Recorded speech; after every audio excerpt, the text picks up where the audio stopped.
هذا القرآن يوحدنا لطريق الخير يوجهنا الله تعالى أنزله ورسول الله معلمنا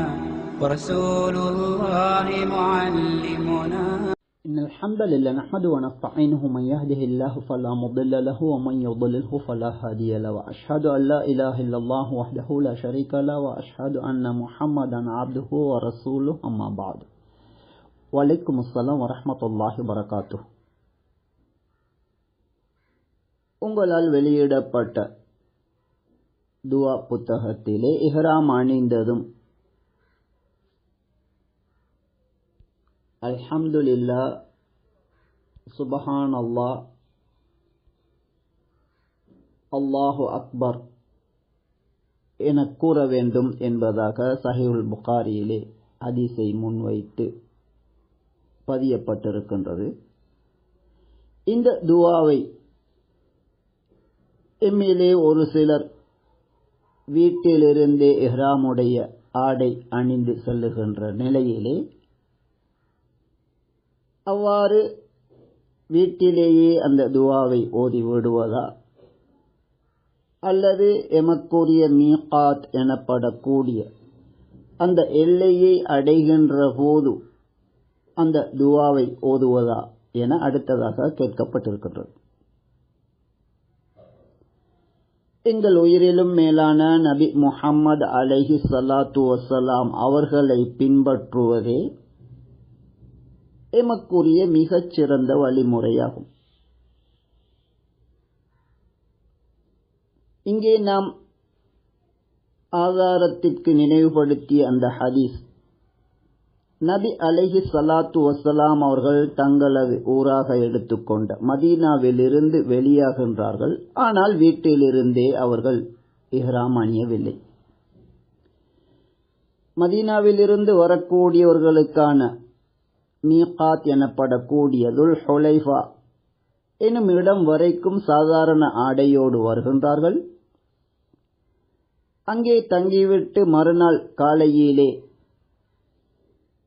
ஹஜ்ஜை நோக்கி பயணிக்கக்கூடிய நபி அலைஹி ஸலாத்து வஸ்ஸலாம் அவர்கள் தங்களுடைய வாகனத்தின் மீது ஏறி அமர்ந்ததன் பிறகு இவ்வாறு அல்லாஹுவை புகழ்ந்து அவனை தூய்மைப்படுத்தி அவன் பெரியவன் என்ற இவ்வாறான வார்த்தைகள், அல்ஹம்துலில்லாஹ், சுப்ஹானல்லாஹ், அல்லாஹு அக்பர் என்ற வார்த்தைகள், இன்னும் ஒரு அறிவிப்பிலே லா இலாஹ இல்லல்லாஹ் என்பதும் இதே சஹீஹுல் புகாரியிலே காணப்படுகின்றது.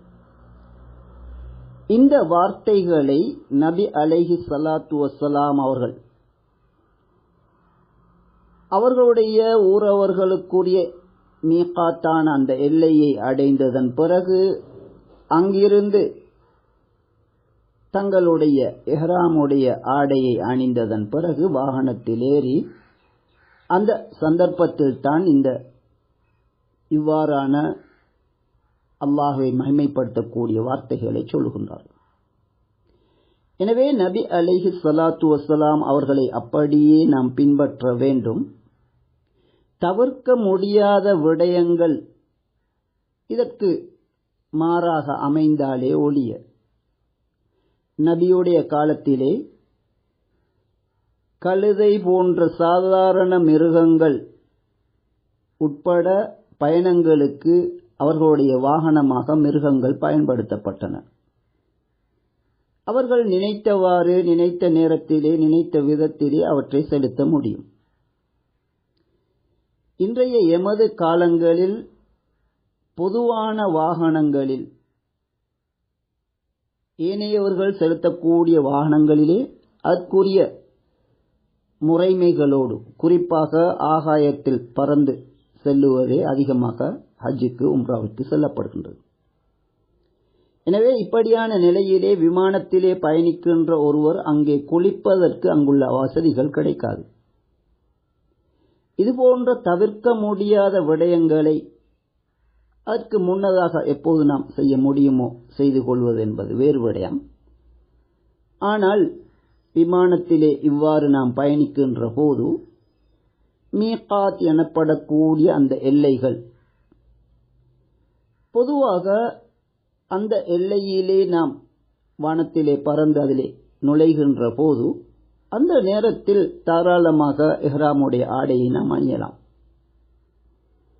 இவ்வாறு அந்த ஆடையை அணிந்ததன் பிறகுதான் நபி அலைஹிஸ்ஸலாத்து வஸ்ஸலாம் அவர்கள் இவ்வாறான அல்லாஹ்வை மகிமைப்படுத்தக்கூடிய வார்த்தைகளை பயன்படுத்தியிருக்கின்றார்கள். எனவே எந்தெந்த விடயங்களில் இங்கே நபி அவர்கள் செயல்பட்டது போன்று செயல்பட முடியாமல் மாறுதல்கள் ஏற்படுகின்றதோ அதில் எந்த பிரச்சனையும் கிடையாது. அதே நேரத்திலே இஹ்ராமுடைய ஆடை அணிவதென்பது அது அந்தந்த மீகாத்திலே செய்யக்கூடியதாக இருக்கின்றது. அதே இடத்திலே நாம் செய்ய வேண்டும். அதன் பிறகு தனியான எங்களுடைய வாகனமாக இல்லாமல் பொதுவான வாகனத்தில் இருக்கின்ற, அதாவது ஆகாய விமானம் குறிப்பாக இதிலே இருக்கின்ற நாம் அந்த எல்லைகளை அடைகின்ற போது ஏற்கனவே நாம் குளித்து செல்லுகின்றோம். அந்த எல்லைகளிலே இஹ்ராமுடைய ஆடையை அணிய வேண்டும். அதன் பிறகு இந்த அல்லாஹ்வை புகழக்கூடிய வார்த்தைகளை புகழ வேண்டும். அது இன்றும் எம்மால் சாத்தியமானதாக இருக்கின்றது. இதற்கு மாறாக இஹ்ராமுடைய ஆடையை வீட்டிலே அணிவதென்பது அவசியமற்ற ஒன்றை ஒருவர் செய்கின்ற போது அதிலே ஏனைய இவ்வாறான கேள்விகளும் எழுகின்றன.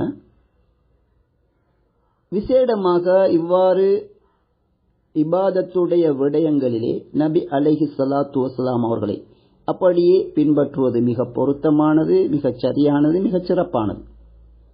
எனவே எந்த நாட்டிலிருந்து வந்தாலும் தத்தமது பாதைகளிலே தமது மீகாத் அந்த எல்லைகளை அவர்கள் அடைகின்ற போது அந்த இடத்திலே இஹ்ராமுடைய ஆடை அணிந்து அந்த இடத்திலே இந்த வார்த்தைகளை கூறுவதே மிகச் சரியானதாகும்.